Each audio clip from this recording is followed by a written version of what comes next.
Hey all, Andy Patton here. It's an off week for the Gonzaga Bulldogs, so today's episode will focus on all of the former Zags playing overseas in Europe or Asia, a fun blast from the past for all of you fans who love to play Where Are They Now with former school legends, all right here on the Locked On Zags podcast. Don't go away.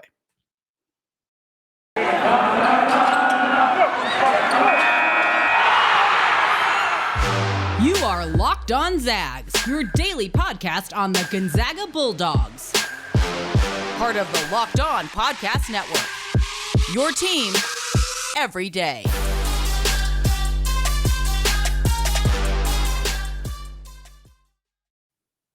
What is going on, y'all? Welcome to the Locked On Zags podcast, part of the Locked On Podcast Network. I'm your host and longtime Gonzaga podcaster, Andy Patton, ready to take you through another season of Gonzaga Hoops. Today's episode is brought to you by Sonos. Sonos is the official sponsor of ESPN College Football. Go to Sonos.com to learn more. Also, I want to thank you all who make this show your first listen of the day, whether you're new to my show, new to Gonzaga basketball, new to podcasts, whatever it may be, or if you've been around for a very, very long time. I know some of you have been listening from the first day. I sincerely appreciate it. You can also check out this show on YouTube. If you have not already, go to youtube.com, search Locked On Zags, hit that subscribe button. If you're watching on YouTube right now, it's right there, right above the video. Just click it. I really appreciate it. Help me get to 200 subscribers. Help me get to 300, 500, 1,000. We're going to go all the way. We're going to keep climbing, keep growing the community, not just the podcast community, but the YouTube community as well. I need your help to do that. So I sincerely appreciate all of you who have done that and all of you who will do that soon. All right, today's kind of a fun episode, a little bit different than what we normally do. We've talked so much about the Gonzaga Bulldogs, the current roster, some of the struggles they've been having with turnovers, three-point shooting, the big physical guards that have given them some issues against Duke, Tarleton State, Alabama, all of those games. The Zags are on a little bit of a break, so we're going to take a little bit of a break from talking about the current roster, the future of the team for this year, all of that stuff. We'll be back to it. Plenty more episodes every day, 5 days a week. It's coming at you all the time, so don't worry. There's going to be more. But today, I think it's fun. We talk a lot about the Zags in the NBA. I like to focus on them, talk about, Domantas Sabonis and the trade rumors around him, Brandon Clark's lack of playing time, Kevin Pangos coming over, all of that stuff. But there's a lot of other Zags playing professional basketball, a ton of them. And I think sometimes it's unfortunate when these guys have these great careers in Spokane. They're revered and loved by the fan base. And then they go have 8, 10, 12, 15-year professional careers, but they don't really get talked about very often again. It's kind of their name may pop up on a record book and you're like, oh, that's right. I remember when he played at Gonzaga. But it's kind of, they don't really get thought about in the same way that guys who are currently in the NBA, who are still in our face, we still see them in a uniform. We still see them playing basketball at the same time as the Zags.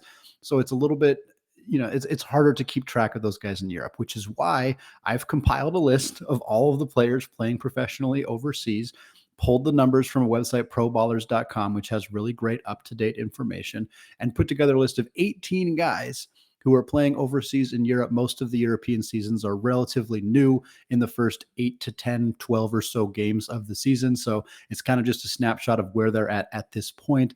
I'm hoping to do another update later in the year. There's a couple of guys who I'm pretty sure are still playing professionally, who are on rosters, but who maybe are injured or there wasn't any updated numbers on them. So a few guys who you might think, hey, I'm pretty sure that guy's still playing, but I didn't provide an update. Hopefully that means I'll have an update about them soon. All right, we're going to start out with what the group that I call the NBA Wannabes, the guys who were very, very close to being in the NBA, were recently in the NBA, who might still end up being in the NBA. The first one, of course, Phillip Petrusev. Petrusev was drafted by the Philadelphia 76ers 50th overall in the 2021 NBA draft. After he left Gonzaga, went to Mega BMAX, the home team in his country of Serbia, balled out, averaged 24 points per game, looked like a completely different basketball player in Serbia. That led to him getting drafted by the 76ers. The 76ers opted to keep him overseas rather than bring his contract and him over to the NBA for his first season. So he signed a contract with Anadolu in Turkey.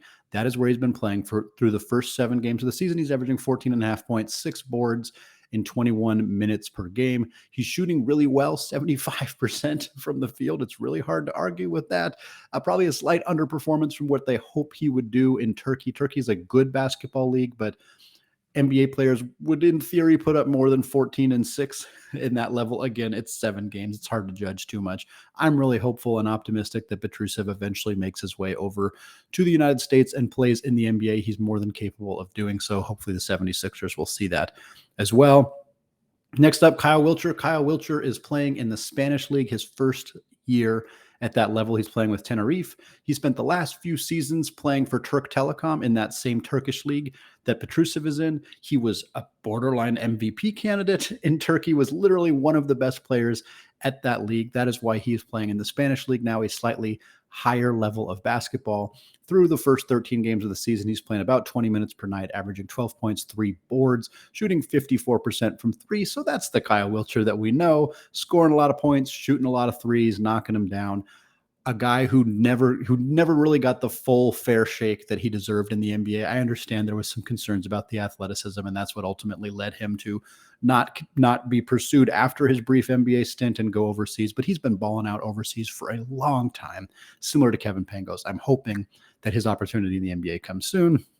Speaking of that, Nigel Williams-Goss is next. Williams-Goss, another guy who only got a brief shake in the NBA and unfortunately has not gotten another look since then. He is now also in Spain playing with Real Madrid, an extremely good high-level European League basketball team. He is playing 18 minutes per game in his first 9 games, averaging 6.5 points and 2 assists, shooting 45% from the field, just 23% from downtown. Again, the percent numbers, when you've only talking about 8, 9, 10 game sample sizes, are a little bit misleading, not necessarily indicative of their overall performance. Williams-Goss, of course, was playing briefly with the Utah Jazz, went overseas, and after his first season, came back, played for the Jazz again briefly, played in the G League, and now he's back in Europe. So he's kind of been pinballing between those two places. Hopefully he can find a permanent landing spot that he's happy with, ideally in the NBA, of course, but whatever, as long as he can find a spot. I imagine that making that commute once or twice a year because you're getting signed to different places is probably not the most fun. So hopefully he lands something consistent. Next up, Jonathan Williams, another player intimately familiar with traveling back and forth. He'd signed a contract in Europe, I think 2 seasons ago, and after like 9 games got signed by the Washington Wizards, came back to the United States, finished out that season with Washington. Another guy who has played a fair amount in the NBA and has gotten reasonable opportunities, although I still think would be capable of continuing to play at that level at this point. He is now in his first year in the Italian league, playing with Trentino. He is averaging just under 12 points per game, 6 rebounds, playing 30 minutes per night, so being relied upon pretty significantly with that Trentino squad. He's shooting 55% from the field and 47% from 3, which is definitely a new part of J. Will's game. He was a decent outside shooter in a Gonzaga uniform, but 47% even in the Italian league, pretty impressive from him. Next up, Josh Perkins. Josh hasn't quite, he's the first player on this list who has not actually played in the NBA. He was close. He was playing in the G League. He put up decent numbers in the G League, but was still a backup guard. So didn't quite wow enough in the G League to get an actual shot in the NBA. Then he went overseas. I believe he was playing in Poland for a little bit. Now he is also in his first year in the Italian league. He's playing with Brindisi. He is averaging 9 points, 5 assists, 4 rebounds in 25 minutes per game. Also shooting 45% from 3. Again, no surprise there. Josh, 9 and 5 seems dead on with about what he did at Gonzaga. He was consistent. 10 or so points per game, 5 or so assists per game. 45% from 3 is certainly more consistent than he was at Gonzaga. He was sometimes a bit polarizing as an outside shooter, but a fantastic player in a Gonzaga uniform, and to nobody's surprise, a fantastic player overseas in Italy as well. And then the last player for this segment, another former NBA player, Jeremy Pargo, a fan favorite, one of the all-time Gonzaga greats, a guy who went 6 seasons between NBA appearances. He appeared in the NBA during the 2020 COVID-shortened season. It was his first NBA appearance since, I believe, 2013 or 2014, something like that. A ridiculous stretch. During that time, he was balling out in Europe, putting up ridiculous numbers. He'd thrown down some dunks that had made him basically a celebrity dunker in Europe. He's a fantastic basketball player, obviously, always has been. Now he's 35 years old. He's also in the Italian league, also for the first time playing in the Italian League. 3 new Zags, all playing in Italy for the first time this year. Pargo is playing for Napoli. He played in Israel last year and put up elite, borderline MVP caliber numbers, so it's not really a surprise to see him take a level up in the Italian League. So far this season, he's only played in 4 games. He's averaging 8.3 points, 3.8 assists, 1.8 rebounds, and playing just under 23 minutes per night.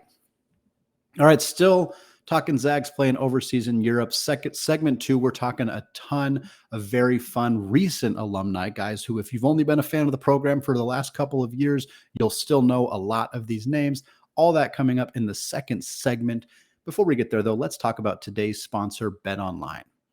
BetOnline is back and better than ever.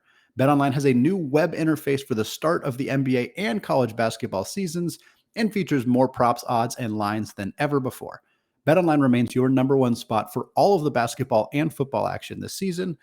Head to our new updated desktop or mobile website to sign up today and receive your 50% welcome bonus on your first deposit. Just use our promo code LOCKEDON to receive your bonus. From basketball, football, baseball postseason, NHL, boxing, and UFC, right to your favorite Vegas casino games. Don't wait to take advantage of all the amazing offers available for the 2021 season. BetOnline is the fastest and easiest way to bet on all of your favorite sports. Today's episode is also sponsored by PrizePicks. PrizePicks is daily fantasy made easy. I love this app, and I know that you will too. PrizePicks is a leader in college sports daily fantasy. They offer more college football props than anyone in the world and offer all the star players from not only the Power 5 schools, but your favorite mid-major programs as well. New users that deposit and use the promo code LOCKEDON will receive a 100% instant deposit match up to $100. PrizePicks allows mixed sport entries, so you can take the over on Chet Holmgren combined with the under on Patrick Mahomes in the same entry. Use the award-winning app on both the App Store and Google Play. Entries can be made in 60 seconds or less. It's that easy. Don't hesitate. Check out PrizePicks.com now and use promo code LOCKEDON, or go to your App Store and download the app today. PrizePicks is daily fantasy made easy. All right, segment 2, still Andy Patton, still Locked On Zags, still talking Gonzaga alumni balling out overseas. A fun segment because it's a slow week, because there's not a ton of Gonzaga news to report on. This is a very fun way to talk about some players that maybe get forgotten a little bit as the years go on, guys who aren't playing in the NBA, who aren't still making headlines in the United States. So it's kind of fun to check in on how these guys are doing. First up, Ryan Woolridge, of course, very recent Zag on the 2018-2019 team, or excuse me, the 2019-2020 team that unfortunately never got the opportunity to play in the NCAA tournament. Woolridge is perhaps one of the sadder stories in recent Gonzaga history because he transferred to Gonzaga after 4 years at North Texas, where he was extraordinarily good, but the Mean Green never made an NCAA tournament while he was there. He came to Gonzaga with the full intention of, I want to play for a team where I can make the NCAA tournament. He picked as safe of a school as legitimately possible to play in an NCAA tournament, and it took a global pandemic hitting in the middle of March for him to not get a chance to play in the NCAA tournament. Of course, the unfortunate icing on the cake is that the Mean Green played in the NCAA tournament the following year, so Woolridge just had the worst luck in regards to that for himself, unfortunately. He is now playing his first full season overseas. He played in the G League last year and played a little bit overseas. He actually was very good in the G League. I think he averaged about 7 points, 5 assists. He was putting up good numbers. He was dunking all over people. He had 2 back-to-back weeks where he had highlight reel SportsCenter top 10 dunks in the G League, not something that he was known for while in a Gonzaga uniform. Now he's playing in Greece with Iraklis. He's averaging 7.3 points, 3 rebounds, 1.3 assists in 19 minutes per game in his first 6 games. A really nice start to his professional career overseas for Mr. Woolridge. Next up, of course, his longtime, or not super long time, but his running mate at Gonzaga, Admon Gilder, of course, the transfer as well. Both those two guys were integral pieces to that roster that would have been a 1 seed in the NCAA tournament had the tournament happened. Gilder did not play professionally last year. He did play in the basketball tournament with the Creighton alumni squad, but didn't play overseas. I believe he was working through some injury stuff. Now is his first professional basketball season. He's played his first 7 games in Finland with Lahti. He averaged 19.6 points and 5.5 rebounds, was obviously too good for that level, which is why he has leveled up. He is now playing with PGE in Poland, and the numbers are basically the same. He's played 2 games there and is averaging 19.5 points and 7 rebounds per game. Would not be surprising to see Admon Gilder up in the top levels of the European basketball leagues very soon. Clearly, he is capable of playing at that level. Next up, another fan favorite from a few years ago. That is, of course, former Rice quarterback turned Gonzaga basketball forward, Jeremy Jones. Jones is playing in the second level league in Japan right now with Nagoya. He's averaging 12.6 rebounds and 26.5 minutes per game in the first 21 games. Their season started a little earlier than a lot of the other leagues, so he has played more games. He was playing in the top German league last year with the Kapfenberg Bulls. So to be in the second level of the Japanese league is a bit of a kind of fall for Jeremy Jones. I'm not exactly sure what happened there. I'm not sure that it's necessarily concerning. Maybe it's just where he wants to be. Maybe he's going to play his way out of that league. Maybe he doesn't want to. Who knows what's going on there necessarily? I was a little surprised to see that drop, though, for Jeremy Jones, but very talented basketball player. Obviously, 12.6 boards is pretty darn good, and hopefully he's having a blast over in Japan.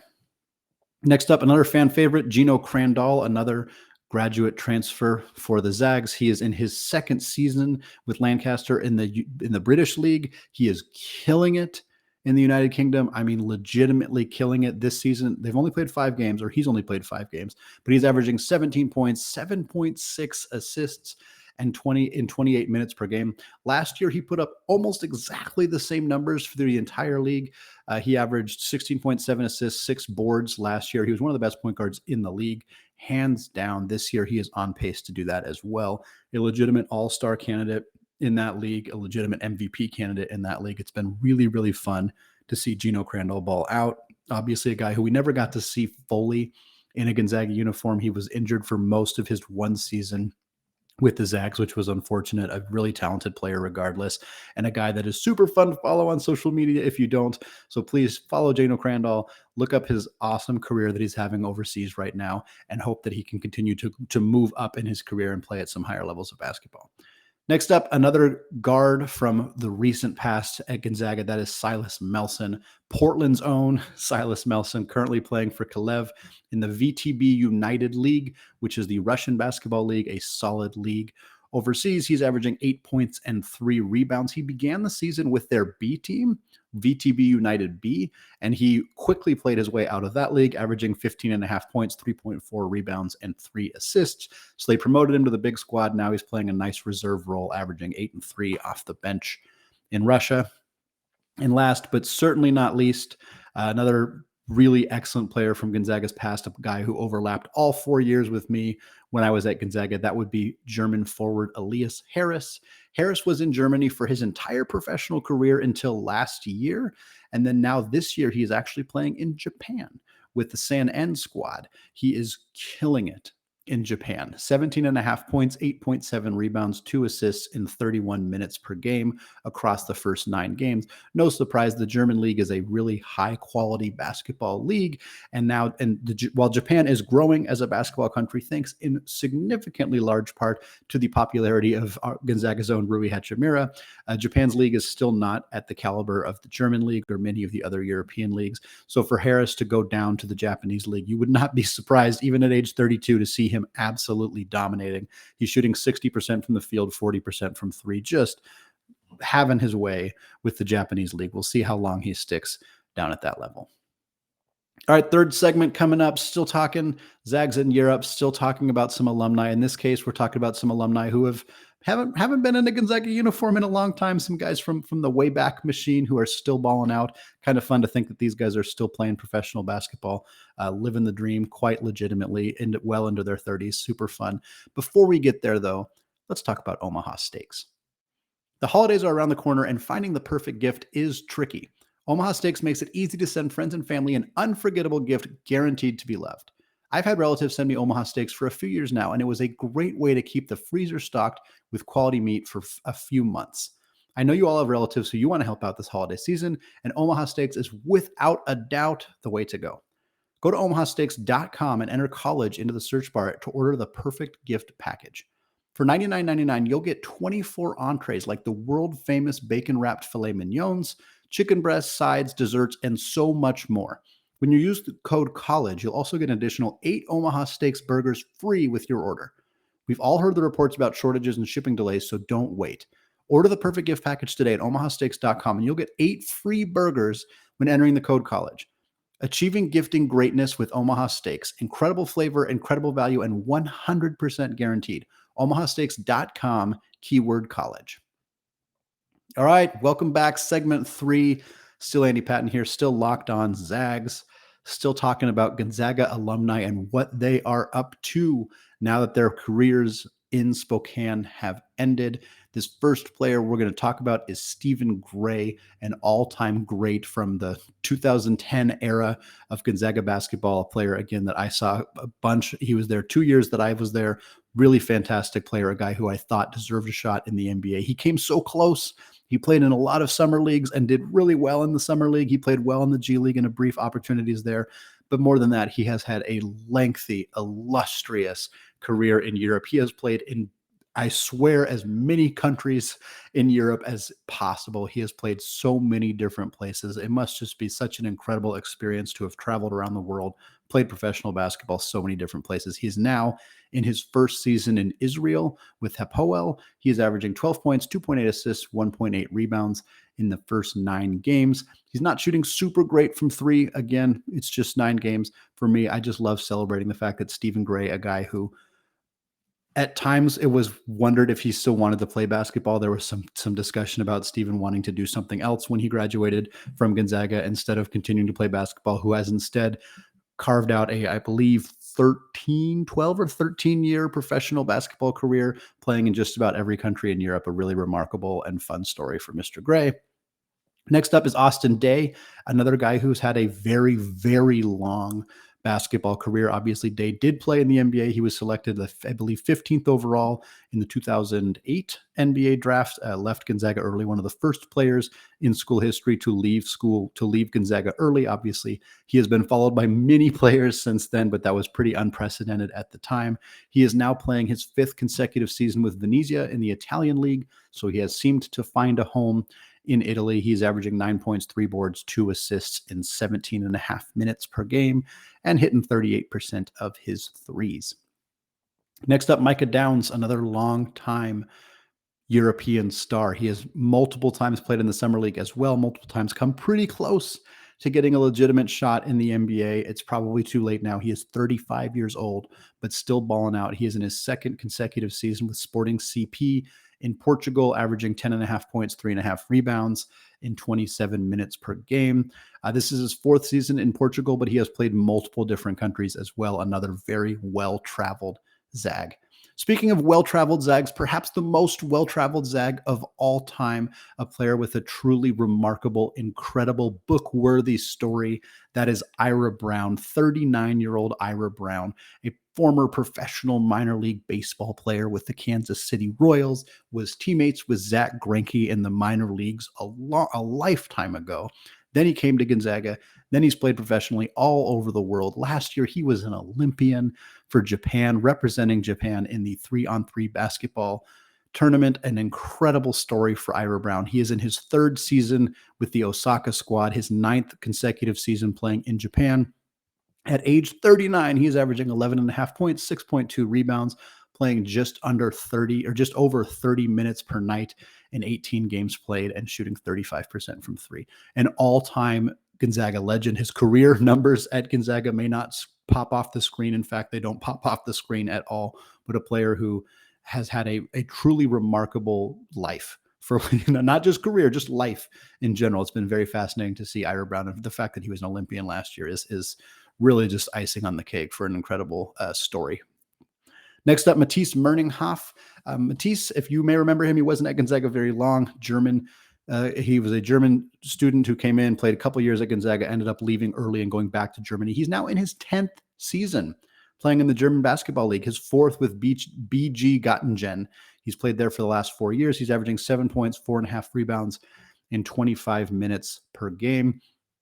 I really like this story as well. I think there's a lot of players who come over from Europe to the United States, and most of the time, if not all of the time, their goal is to come play college basketball with the intention of going to the NBA. And it doesn't happen for all of them. It happens for a fair amount of them. It does not happen for all of them. And Merninghoff is an example of a young man who came over and just did not carve out a consistent role at Gonzaga. He stood around the 3-point line. He didn't play a lot of defense. He didn't really mesh well in the offense. He didn't hit enough of his shots consistently to be to earn more playing time at Gonzaga. And so he left and he went back to Germany. And that's great. Why not do that? Like, you have the opportunity to play professional basketball in your home country. I get that you had bigger aspirations than that and that they did not come to fruition. This is my assumption. I don't know. I assume that he came to the United States with the intention of playing in the NBA. But to play 10 years in your home country and play 4 years in, for the same team recently and continue, he's in his 30s now and he's averaging 7 points, 4.5 boards, playing 25 minutes per night. Like, that is fantastic. I think this is a great story. I know that he's not somebody that gets thrown around when people are talking about former Zags. He's not a name that is kind of synonymous with Gonzaga in the way that many of the other players on this list are, but he is a former Zag and he has carved out a 10+ year professional basketball career, and that should be celebrated. Last but not least, a very similar story, a similar first name, is Matisse Kaida. Kaida came over, same class as Merninghoff. Similar story of never really finding a consistent role, carving out a role, didn't last very long in a Gonzaga uniform, but he is now playing his 7th consecutive season in France, his home country, his first with Nancy, which is in the second league in France. He's averaging 7.5 points, 7 assists, and 3.5 rebounds per game in 25 minutes. He spent most of his time in France playing in the top league. He's now in the second league. Regardless, a fantastic European League career for Kaida as well. All right, that is going to do it for today. A fun little episode talking about Gonzaga's European stars and guys who have carved out exceptional basketball careers that just don't get talked about enough in the Gonzaga lexicon.